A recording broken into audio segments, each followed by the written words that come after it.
I've just finished a book called the Checklist Manifesto, and it's a super interesting read. It's easy to read, not too thick. You'll finish it in a few hours at most.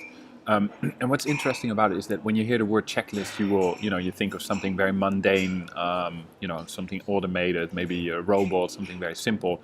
And while a checklist can of course be used for that, the premise of this book is that checklists are also very useful for experts and for more complicated professions, and even for people with much more experience.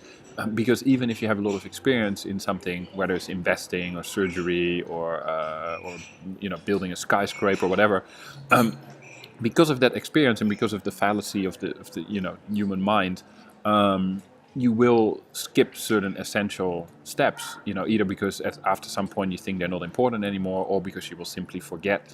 And so, the premise of the book is to try and use checklists, be very disciplined about it, and use them, keep improving them, and don't try to put everything that you want to do on the checklist, but the things that you're most likely to forget or skip.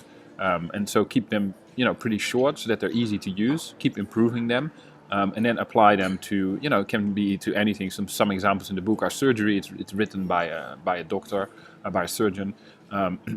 But also investing, construction, and in all those cases, they did research, and using the checklist really, it was proven that it improved performance, and so I'm trying it out as well, for how I manage my day. And one simple example is I have one now for preparing a meeting. So, preparing a meeting is pretty simple. One thing I'll never forget is to make a meeting agenda, so that doesn't have to go on my checklist. But one thing I always forget, and it's just a super small thing, but it's quite important. If I meet somebody new, I'll check their LinkedIn profile, but I always forget to Google them.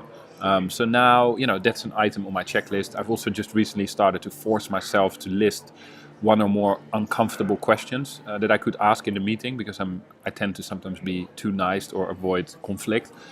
So by forcing myself to think of what is the most uncomfortable thing that I'm avoiding or not asking, I ensure that I counter that weakness of myself. And so that's also an item on my checklist. So that's a really simple example. I'm also using it for planning my days and my weeks now, but I just started it, so that's pretty new.